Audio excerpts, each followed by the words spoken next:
It's the SKOR North Twins Show. All right, SKOR North Twins Show, live from Target Field. Twins just wrapped things up against the Washington Nationals. They dropped the series to a pretty bad Nats team. They lose today by a final of 7-2.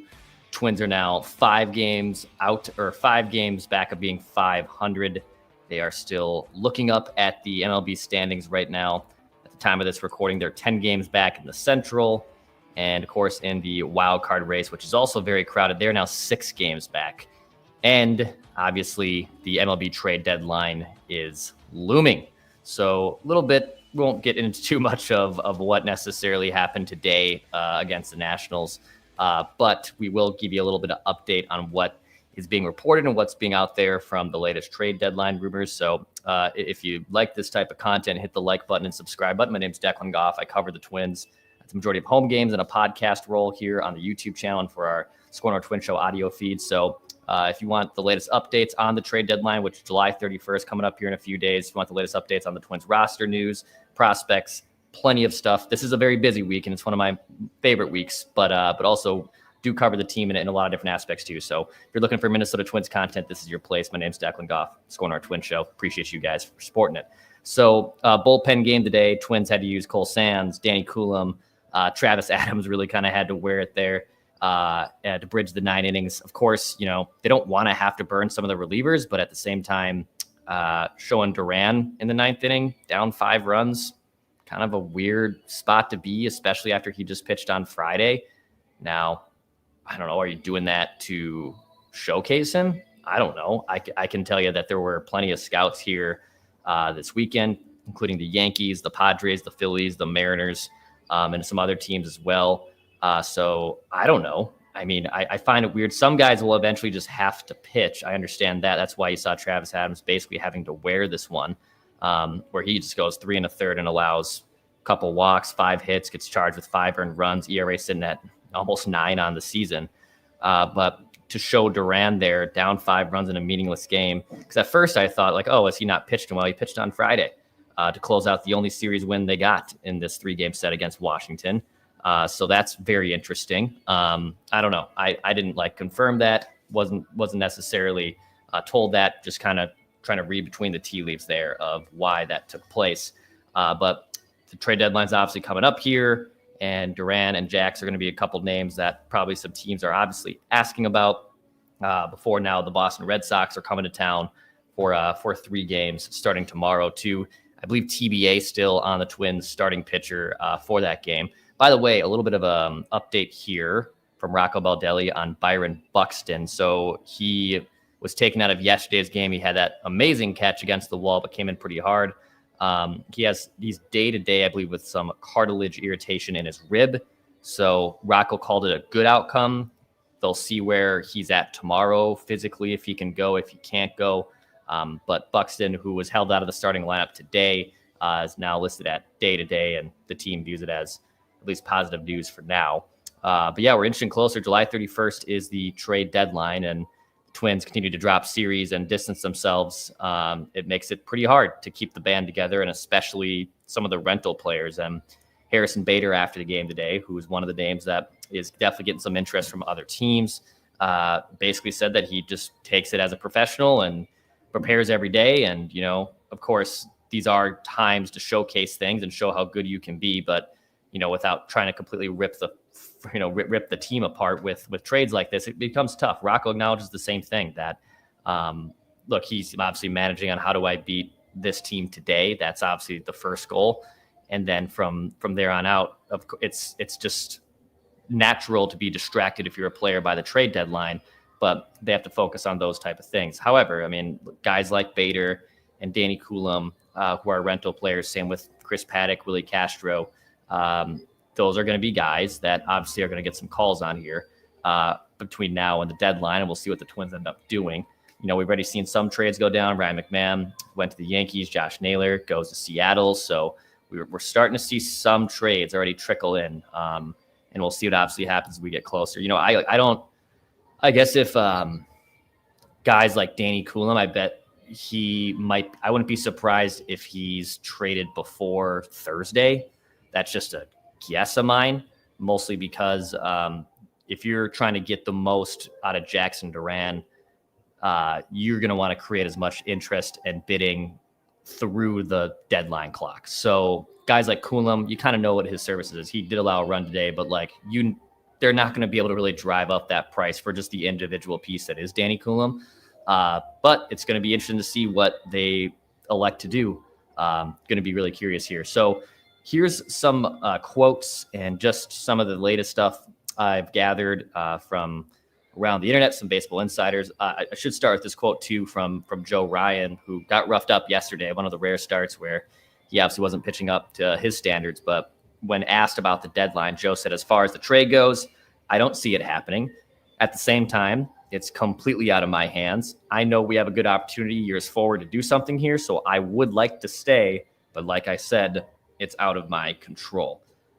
I think I lean with some other people that are a little bit more plugged in. And also, even though his name has come up, I think the majority of the reports on the Joe Ryan trade deadline, fodder is the Twins would have to be blown away. They might listen on some offers, but they would have to overpay the trading team to get someone like Joe Ryan. And then if you're the Twins, can you extend him in the offseason? And if Joe is open to that, which, and this is just a quote and it's to the media, so everyone can see it and hear it and dissect it. If he indeed does like it here and would like and be open to a contract extension, which I do think they should consider this winter time. Because if you do move on from Joe Ryan, whether that being at the trade deadline or at some point in the offseason up going into 26, I think you're entering a full-blown rebuild. So, we'll see what happens there with Joe, but he does acknowledge, obviously, the trade deadline and how that affects things. I saw this one from, I believe it's Chris Kirschner. He's the Yankees reporter for The Athletic. Sorry, Chris, if I butchered your last name. My name's Declan, and people butcher it all the time, so join the club. He reported in The Athletic over the weekend that a few names have emerged in conversations with Major League sources from the Yankee side of things, including Minnesota's trio of Duran, Jackson, Coulomb. And at this point, the Twins have been hesitant about moving Duran and Jax, who are under club control through 27, and the cost to land both, one or both, will obviously be high. So Yankees have made, some moves here. They get Ryan McMahon. I don't know if that takes them out of the Willie Castro decisions. I think Willie's a really good fit there. Also could be a good fit with Houston, who is looking for some better defense at second base and left field. Willie can obviously play both those positions. And the Yankees, I believe also, I think Bob Nightingale reported, and I have some other notes from Bob here coming up, that they are open to trading Spencer Jones, who's their number one prospect. Now, I would be probably shocked if the Yankees floated Jones in like a Duran and Jax trade. Like, for starters, that would have to be what goes out. But I still think that's probably they're probably reluctant to do something like that for their number one prospect. But that might be what the Twins are coming back to, saying, if you really want these two guys, we'll give them both, but give us Spencer Jones, who's the Yankees' best prospect too. So that's really interesting. Part of this is the bullpen arms typically do get a lot of interest as we get closer and closer to the deadline. I bet that price is high. Speaking of Bob, he said teams believe that the best relievers traded at the deadline will be Duran, the Twins, David Bednar of the Pirates, and Ryan Helsley of the Cardinals. So those are three names that are probably going to be the top bullpen arms available if they are traded. Again, maybe that's why Duran pitched today. Like, I don't know. I found that so interesting that I know some guys just have to get the 3 outs to bridge yourself to the win. However, down 5 runs, and him already pitching on Friday, is Duran now unavailable to pitch tomorrow? It's a very interesting spot to be in. Bob going on to also say that the Dodgers are also looking to upgrade their outfield with Michael Conforto's season-long struggles. Now, Conforto had another huge blunder in the field today. I think he also had a massive tank, so they're kind of trying to figure out where they want to upgrade, but also completely still wanting to have Conforto involved. But Bob went on to say that the Dodgers have expressed interest in Twins outfielder Harrison Bader and Cardinals utility man Brendan Donovan. Yeah, I mean, Bader would probably be a very good fit there with the Dodgers. So that one definitely does not surprise me. Yeah, I bet that the Dodgers would definitely, and the Twins have done business with the Dodgers before. The Brian Dozier trade, the Brusdar Graterol trade. The Dozier trade didn't really amount to too much. Obviously, Twins got a decent haul there. At least a decent year of Kenta Maeda, who was the runner-up in Cy Young. They originally wanted Brock Stewart back in that trade. They ended up getting him without having to deal with that. But yeah, the Twins and Dodgers have obviously done business before. LA, a big market, kind of in a weird position here. And yeah, Bader would probably fit in there very, very well. He's been traded at the deadline before. He's got some postseason experience and some big-time postseason moments and numbers. So yeah, the Dodgers having interested in him could be one. Speaking of that too, I don't think I discussed this. I tweeted it out, I think on Wednesday or Thursday, because MLB Network threw it around, and I believe he's been floated from people. And Dustin May, the starting pitcher for the Dodgers, who has battled a ton of injuries at the peak of his powers when he first came up, was just kind of this electric flamethrower. Since then, since he's kind of dealt with a bunch of different injuries this year, he is healthy, but certainly not as effective as he maybe once was when he first came onto the league and kind of took it by storm there. He was pitching in big playoff games. He helped the Dodgers win a World Series in 2020. This year, Dustin May, 6-6, an ERA of 4.73. The FIP, his field independent pitching, suggests he's also kind of in line there. And his ERA plus, I know I'm throwing a lot of numbers at people, ERA plus being 100, being average, is 86. So it's 14 percentage points lower than league average. He has been a below league average pitcher, and he's also entering a walk year. So if you're the Twins, do you want to take a chance on someone like May, who's a known commodity, and maybe you can fix him? Maybe you can get him also on the cheap, extend him and give your rotation a little bit of life beyond 2026. The only reason I also think there could be a fit here is Dustin May does throw a ton of sweepers. This pitching staff loves guys that throw sweepers, so that wouldn't surprise me. Maybe instead of getting a prospect back, if like you were to trade Bader, do you just do a swap? Now, the Dodgers need as much pitching as they can. They do have guys that are coming back from the injured list. That's why someone like Dustin May could be floated or involved in a trade. But again, if you don't want to take the prospect risk, which I understand why you don't, could Dustin May instead be the one you want to focus on? I don't know. I think I probably would lean Dustin May, but that's why Falvey and Jeremy Zoll get to have those conversations. I just get to make up trade ideas sometimes, like I do here on the SKOR North Twins Show. So that's for them to figure out. So we'll see what happens there. A few other things here on the SKOR North Twins Show. And again, hit the like button, subscribe button. Thank you guys for listening. Got 100 people watching. And if you're consuming this afterwards when it's not live, appreciate you guys. Drop a comment on your thoughts on the trade deadline or what you want to see the Twins do here in the coming days. Yeah, so Luke Keeschall has been on a lengthy rehab assignment. Same with Bailey Ober, who I'll talk to here in just a bit. So Luke Keeschall should likely be probably coming back to the Twins here pretty soon. He was able to finally get into the field for the first time, which was big. So he's been on a long rehab assignments. Wouldn't be surprised if he is activated for the Red Sox series starting tomorrow.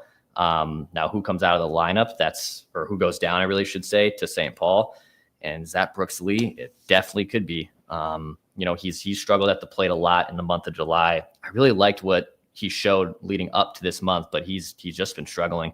So I wonder if that's the case, that if Keeschall does indeed come back to the active roster tomorrow, does Brooks Lee go down? I guess we'll have to wait and see.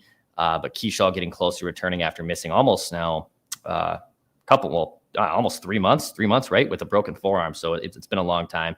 Bailey Ober made his I think final rehab start too for the St. Paul Saints. So he should be good to go. He pitched on Friday. Twins right now, I believe their starter for tomorrow is TBD. They obviously, David Festas also had a big setback too. So kind of puts this team in a tough spot as well. So we'll see what the Twins want to do. I think Sim is the scheduled pitcher, I think, for tomorrow. So I think Simeon should get the ball to start on Monday for the Twins. I believe Chris Paddock in line for Tuesday. And then as the Twins wrap things up in the finale against the Red Sox on Wednesday, that is TBD. So Maybe, I think you can obviously deduct the math if Ober pitched on Friday for the Saints, probably in line to return to the rotation to wrap things up against the Red Sox on that Wednesday. So a little bit of some roster updates there too. Again, if you missed the beginning of this, Byron Buxton day-to-day with some rib irritation, but they called it decent news, so that's good. But all good things here and exciting times, man. It's a trade deadline. I love talking trade deadlines. I know some people get weirded out by it, but this is an exciting time. So if you're looking for the latest rumors, appreciate you guys supporting the show. We will have a State of the Twins tomorrow too, with Mackie Jutta for a vibe check, favorite thing, least favorite thing, to probably talk more about the deadline. We have Trevor Plouffe, current Twins broadcaster, plus obviously he has some experience being a former big leaguer himself, so he can give some takes on that. So that should be really, really exciting too. So Trevor will join us on Tuesday. Should be a fun next couple of weeks here. I know the YouTube comments section, basically all saying kind of similar stuff of sell, sell, sell. Let's see. Ryan says, let's be honest, this team sucks. Don says that, I should say. And I feel bad for you, Dex. I mean, hey, dude, don't feel bad for me. I know watching bad baseball can obviously not be a fun time, but I get to do this. I enjoy doing this. It's why I do it. It's not just because I get to do something like this. I truly enjoy getting to cover this team and give you guys information. That's why I wanted to do this, because I felt the podcast space and the YouTube side of things was being underserved for Twins information and the latest stuff from the clubhouse. So I still love doing this type of stuff. So thank you to everyone too for supporting the show. Appreciate that. And Mateo says, how is positive Phil going to be positive tomorrow? Yeah, that's a good one. Phil was a little positive last week, saying if Royce Lewis was coming back. I think Royce was hitless for the first time in a week plus today. But if Royce Lewis is back and the wild card race is getting shorter and shorter, should the Twins actually ride Royce Lewis and see if they can come back here and join the party in the wild card mix 6 games out? I feel that's going to be very hard to do. So can you trade your rentals? And if you are going to trade the guys that have term, like Duran, Jax, maybe even Joe Ryan or like a Walner or Larnick, and gear up for 2026, that might be more logical. Twins prospect pool is looking all right too. So yeah, I mean, Williams saying keep the team together, tons of talent, maybe Rocco and before Tommy Watkins should go. That's another thing with the new owners too, potentially coming in whenever that does happen. They have to examine this type of stuff, and they get to examine this with a fresh face. Falvey might be the one making those negotiations happen right now, but once new owners come in, they also like to have their own people in charge. So whether that is a new manager, whether that's a new GM, all that type of stuff, those are problems to figure out down the road. We're obviously looking at this from the Twins side of the trade deadline. So a lot of fun and interesting conversations here to be had on the SKOR North Twins Show. So appreciate you guys. Hit that like button, hit the subscribe button here on the SKOR North Twins Show. My name's Declan Goff, and we'll be talking to you tomorrow. State of the Twins episode with Mackie Judd and myself.